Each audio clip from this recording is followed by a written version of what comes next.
Hello everybody and welcome to another video. Today it is the 17th of October and we have a lot of news not only from the front line but also from certain strikes on Kiev for instance, and so I will also talk about that. But again, let's start out with the front line around Kherson today. I did add in some new units as I further improve on the map, and so now I have added in the 14th separate mechanized brigade to this area over here, around Novohirivka and Lyobomirivka. This is a rough estimate of where this unit is operating based on combat footage. And so, in the same area, we had very recently reports of Ukrainian assaults on the town of Pravdenia, and we also have a video here that I have linked. So, this town has been fought over extensively, and so the video is probably a bit old, but it does come from this unit called the Terra Reconnaissance Brigade, which I think operates with drones, and they sort of work in tandem with the infantry units as they conduct their assaults. And so that footage is from the town Pravdenia, so I have that linked over here. But really, the entire point of this is to sort of like keep pressure on the Russian troops, and so they can't really like divert all their forces towards the northern Kherson line that they had to haphazardly build following their withdrawal. And so they just want to like spread out Russia's forces as thin as possible by conducting these like sporadic attacks in different directions. And that's also why they've actually started to build up in this sector around Alexandrivka. They've really built up a lot of forces. They've built up some forces around Lyubomrivka. They also have a grouping, if I recall correctly, forming around Pervomaiske over here, this town, and of course around Suki Stavak. And so a lot of these troops, they're coming in, say, from Ochakiv, and then from there they're crossing the bridge to Mykolaiv, and then from there a lot of them are passing through this one specific town. I'm going to find it over here because it is noteworthy for being a transport hub. It's called Vashtanka, and so from there, a lot of the Ukrainian units, they are either replenished and go to the northern Kherson line, or they can go south towards like Pervomaiska, for instance. You also have some that just go to like totally different fronts, like Zaporizhia or Donetsk or whatever. So yeah, this is a key town to look out for. But anyway, let's move on with some of the other news from this part of the front line. Really, there was just artillery duels. You had the 60th Infantry Brigade, and they were just like shelling Russian positions today around Borzhenske, Sukhanove, and Milove, as is par for the course. There's really been a big media blackout as to what's really going on around Kherson at the moment. And so the last time this happened, it was because of Ukraine actually actively conducting the offensive operations. And so this is sort of lending credence to a theory that Ukraine is now starting to ramp up their assaults over here, and we saw how they like attacked 2 days ago in the direction of Milove. And so the lack of Ukrainian reporting on this specific direction does imply that they are trying to make a major breakthrough over here again and sort of push through towards like Berislav or into Kherson. And so we know all about this, but the thing is, they have to do this relatively quickly before the winter sets in, and that's really because a lot of the fields over here, even now, they're already starting to get muddy. There's actually a video from the Kherson sector where we saw that a lot of Ukrainian tanks actually got bogged down already, and they really couldn't move through the fields. And so if it's happening now, think about what's going to go on in a few weeks.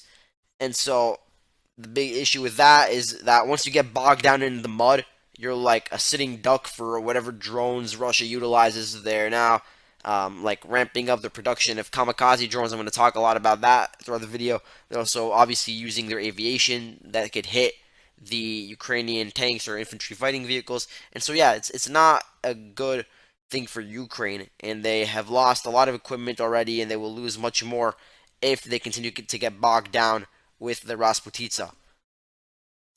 Another thing that hasn't been talked about much that could be a part of Ukraine's plan is actually not to go and attack like the Russian line that they just set up directly, but instead to actually cross the Dnieper River.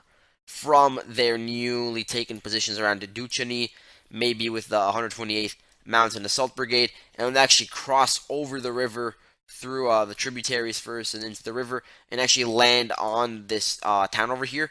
I'm not exactly sure how fortified Russia's defenses are around here because they didn't like expect to have the front line shifted towards these towns, and so there might be a Russian weak point over here if the Ukrainians are able to cross the river. But like while they were crossing the river, they would like be really again sitting ducks because they would really have no way to stop any sort of Russian artillery or Russian aircraft fire, and so it might be difficult to cross over such a wide sort of area. But who knows? Maybe that's also a part of their plan now, and then from there they can sort of flank the Russian positions in an air radar. But anyway, let's move on to some other news about Russian strikes on Mykolaiv. I have two geolocations over here. One is from the um, thermal power plant over here. I have the geolocation and the video as well for here. And the other one is from just next to the port over here. You have some oil tankers and they may have been hit. And so this really did disrupt the supply of energy in Mykolaiv. So you did see some disruptions over here. And of course, they were using the Russians. They used the Jiran 2 drones, aka the Iranian Shahed 136 drones, but they also have reportedly been using the Jiran 1 prototype. And the Jiran 1 is actually based off of Iran's Shahed 131 drone. And so this drone has a different mortar than the Shahed 136, and it's a bit smaller. And so that's the difference, but again, you're seeing a lot of variation in terms of the drones Russia's using. But they did inflict some damage today on Mykolaiv and on several other cities. But let's move on now to Zaporizhia, where I did add in one unit, but I need to add a lot more. There's very like sparse information as to the units in Zaporizhia compared to some of the other fronts, especially on the Russian side. We don't have a really good idea of what's going on there. But in terms of the Ukrainian side, you have the 9th Operational National Guard Regiment, and so they apparently had their bases in Mala Tokmachka struck today by Russian artillery, and so they suffered some damage. Really, in this area, you're just seeing these recon groups that are sort of like probing the Russian defensive lines to see where there's like a weak point or to see where they can like exploit anything. And so that's what's really going on now, but it seems as if whenever the Ukrainian forces try to like probe in different like forested areas or whether it's an open field, a lot of the time they are getting spotted by the Russian artillery and sort of destroyed. And so that's why they have to set in small groups in order not to be sighted. But anyway, let's move on now to the Bakhmut front, where we do have some updates, but really a lot of it is just rumors, and so proceed with caution. So the head of Wagner Group, Prigozhin, he says that Ukraine is putting up very fierce resistance in Bakhmut, in that they are really not intending to retreat anytime soon. In fact, they're actually sending in more reinforcements to hold the line right now. If there's some sort of movement of troops, then it's probably just like a reshuffling just to like get some of the more battle hardened and sort of battered units out of the combat for a few weeks before they get moved back in. So that's really what's going on. You're having rotation of forces, a lot of territorial defense units being sent in. I talked about that in the last video. But anyway, they're very steadfast in holding the line. And this reminds me of what occurred in Severodonetsk and in Lysychansk. And so, specifically in Severodonetsk, this entire western part of the city, the Azot chemical plant, was really just filled in with plenty of Ukrainian troops, roughly 600, and they just resisted for really a month. They refused to withdraw until the last second. And then, of course, they sort of like left in small groups across the Donets River, which is not that wide. And then, of course, they got to Lysychansk, and then they retreated from there as well. And so that is something that is also playing out in Bakhmut, and this is a part of Ukraine's general strategy around the Donbass area, where they are willing to expend men in order to hold the line just as much as possible, because this is the one area right now where Russia does have the offensive capabilities, and so they're really throwing everything they have at it just to hold the line. And so far, they've been successful in preventing breakthroughs into the city itself. We are still seeing fighting in the southern outskirts of Bakhmut. In terms of different movements, some of the pro-Russia sources are sort of indicating that the line has moved away from Ivanrod and towards Opitny, where you apparently have some sort of AFU grouping in the school area. There's like an art school over there, and so they might be situated around there. So that's where really the fighting is occurring around.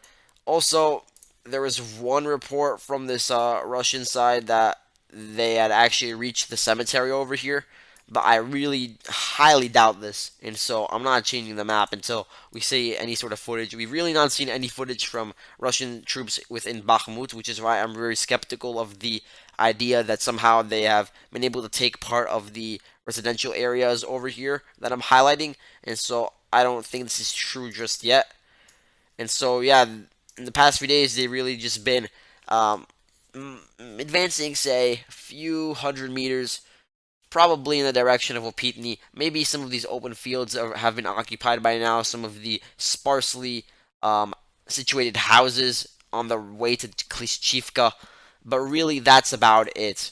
Now, in terms of the Ukrainian forces, you had the 30th mechanized brigade, which has a lot of artillery units, and so they. I'm not sure if they're situated in Chasiv Yar, but it would make sense if they have some like command center in this area because they have been firing pretty heavily on the Russian positions around Zaitsev and in southern Bakhmut in the past few days. So you can see there's a video from Zaitsev. I'll show it over here of the 30th mechanized brigade hitting Russian troops, specifically the Wagner group, as they were walking through Zaitsev, which again confirms that it's under their control. You can see the range is like will probably be around 10 miles if it was from Chasiv Yar. You could have some like 155 millimeter guns stationed in the high ground around Chasiv Yar, and then they just fire upon whatever Russian positions are located in the area around Bakhmut. And so that's one of the advantages that Ukraine has going into this battle. They do have a lot of the high ground in this area, while Russia does have some in eastern Bakhmut, just to the east of it, and like some of the hilly areas. It's not the same as Ukraine's advantage. Meanwhile, Bakhmut itself is a very low elevation city compared to its environs. But anyway, there was actually this news report from Russian media, which I want to find it over here. Yeah, there was a news report from the Bakhmut area, and apparently the unit that was being covered was the 57th Guards Motorized Rifle Brigade, and this is interesting because this is just a part of the regular Russian army, and so they are working in tandem with the Wagner Group, which confirms that Wagner Group is not the only unit fighting in here. You also do have some Russian regulars, and of course, you probably have some DPR troops. Now, right before I recorded this video, there was a report from the pro-Russia sources of an attempted Ukrainian recon or sort of like probing attack into the Stryapivka direction. And so, I don't know about that. That's just something that was mentioned, just so you know. And also, I deleted a polygon from Solidar because I looked through even the pro-Russia maps, but also the pro-Ukraine maps, and I saw that really a lot of them are agreeing that Bakhmutske is still under Ukrainian control. This entire highlighted area is really still under Ukrainian control, and even like parts that are a bit further south of the road over here, the yellow road, they might also be under Ukrainian control. I'm not exactly sure, but like these suburbs are still occupied by Ukraine. Really, Russia's advance in Solidar hasn't really materialized. There hasn't been mainly any gains in the past month or month and a half, and so that's the situation over there. But let's move on to the situation in Luhansk, where we do have a bit of news. Just like Russia's the pro-Russia map, military maps, which is a pretty good map, I would say. They reported about Russian shelling in Terny and in Torske, which would sort of contradict Rybar's map, which shows that the Russians are in control of Terny and Polivka, and then that like there's fighting around Torske, but that it's not actually under their control. And so again, there's a lot of ambiguity over here. Ukraine still confirms or posits that they control this area, while the Russian sources are totally inconsistent about this. There's many different maps. And so again, I really can't say anything, especially given the fact that there's been no footage from this area over the past week, which is pretty annoying, but we'll do without it. Now, there was a reported assault by Ukraine, probably the 92nd Brigade, off the top of my head, and they were around Pischane and advancing towards Brestove over here. And so Brestove, if you zoom in on it, you could see that there's a lot of hedgerows around it and a lot of different ditches. And so those were probably used as like a line of defense to hold back whatever Ukrainian mechanized assault occurred. And so you can see the entire town is just surrounded by these different like hedgerows, and so it is difficult to take over. This is one of the things that has been working for Russia in terms of maintaining their defensive posture. And it's one of the reasons why Ukraine hasn't advanced as fast. The reason why Ukraine is even attacking Brestove is because they have tried to attack Kislivka head on, and it was very difficult for them. They actually did gain ground in Kislivka, but were pushed back eventually. And so now they're attacking the southern flanks, so then they can reach the road over here, probably take Kuzhemivka, which would be a big loss to Russia. And then from there, not only would they be able to advance along this minor road towards Nizhnya Duvanka, which you talked about before, and I talked about its significance, but they would also be able to go further north and flank Kislivka. And so that would be a big threat to the current Russian lines of defense.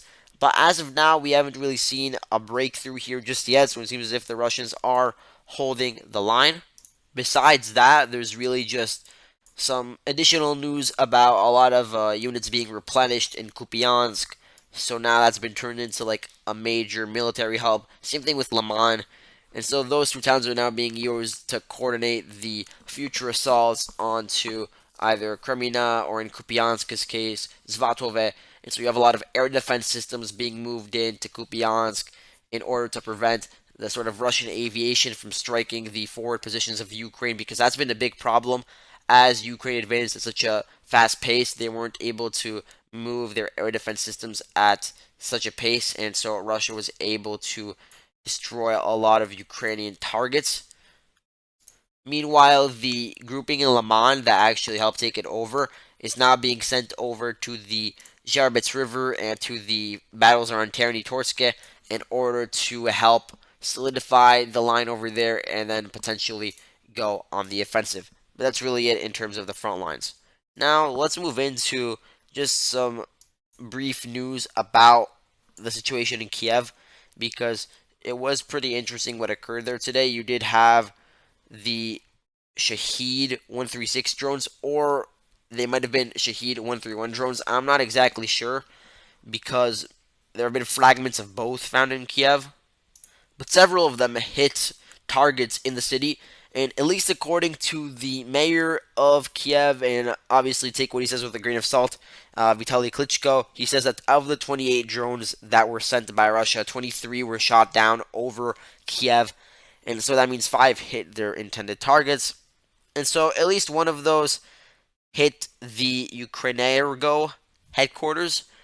And so I want to find the location of that over here, because I do have the locations of several different targets that have been hit over the past week. Okay, so here is the location if you're interested, and there's also a video of it. There are many videos that you can find online, but I just have one linked over here. And so Ukrainegro, it is the company that operates Ukraine's high voltage transmission lines, and so it is very important in that regard, especially in places that are already suffering from power outages. So this might have a sort of adverse effect on Ukraine's energy system, especially now that they're in such a tough situation. And so this drone that hit, it was actually being targeted by Ukrainian manpads. They tried to use the manpads to shoot down the drone, but it was futile. Meanwhile, there was another video that was being shared around social media of a National Guardsman. I think this is the coordinates for it. Of a National Guardsman. And I think he was using an AK-74 because that's the sort of Kalashnikov that the National Guard of Ukraine uses. And so he was using that to sort of shoot onto the Iranian drone, trying to down it before it hit whatever target it was trajected to hit towards.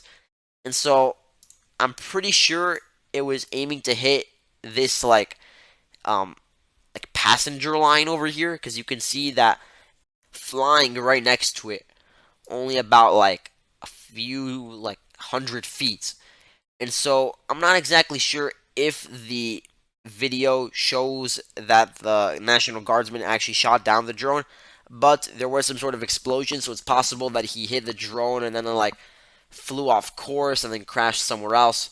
But anyway, there was a very interesting video, and it does show that Ukraine's current air defense systems in Kiev and throughout the rest of the country are insufficient, even if they claim that the air defense systems are intercepting most of the drones. Because, like, for instance, in Mykolaiv, the local authorities said that of the 15 drones that were sent today, 11 were shot down. But really, in all the videos we're seeing, they're not using like their traditional air defense systems, whether they be like S-300s or the Iris systems. They're actually just using like small arms fire or manpads, and so they might be requesting now of the West to get renewed shipments. But anyway, let's talk about Iran and the sort of drones that they're now sending Russia. So not only are they sending the Shaheeds, but it seems as if they're actually going to start sending the Arash 2 kamikaze drone. And so these are being sent to Russian facilities first, and then they're getting modified. There's actually one geolocation here that was in Isfahan. You can see there's actually a production facility of Shaheed drones, and I think their production is only going to get ramped up as time goes on, as Russia and Iran grow closer together due to their common enemies. So here you can see that there's like a Shaheed production facility going on over here. And so a lot of those, it's estimated about 2,000 drones will be produced according to the contract between Russia and Iran. So now you're seeing the construction of a lot of those. But not only drones, you're also seeing that a lot of ballistic missiles might be sent to Russia. And so this is still a rumor, but I do remember when it was a rumor that Russia would be receiving the drones from Iran, so a lot of people dismissed it out of hand. So like I'm open to the possibility that Iran will actually be sending these ballistic missiles, specifically the Fateh 110 and also the Zolfagar missile. And so these probably have hundreds of kilometers of range, and they could be very devastating. So they could be attached to like the Black Sea Fleet and hit many targets inland in Ukraine. And so that is something to look out for if that actually goes through, that sort of agreement between Iran and Russia. But anyway, last thing before I end the video is that I have a geolocation of a prisoner exchange over here. I'm not completely sure if it happened in this crossing, but it would make sense because you can see there's like a bridge over there, and there was basically a POW exchange between Russia and Ukraine, another one, and so there were 108 female Ukrainian soldiers that were transferred in return for 110 Russian POWs. So you can see that they're like under this bridge, and at least based on my knowledge of the war, there's really only one point of contact between Russia and Ukraine at the moment that's been used a few times for like prisoner swaps and like collecting bodies. So like momentary ceasefires on this specific part of the front line, and that's around Kamyansk over here. And so this is really where they're both sides are communicating with one another, and so they had a prisoner swap. But that's really it for today. Thank you all for watching, and I'll see you tomorrow.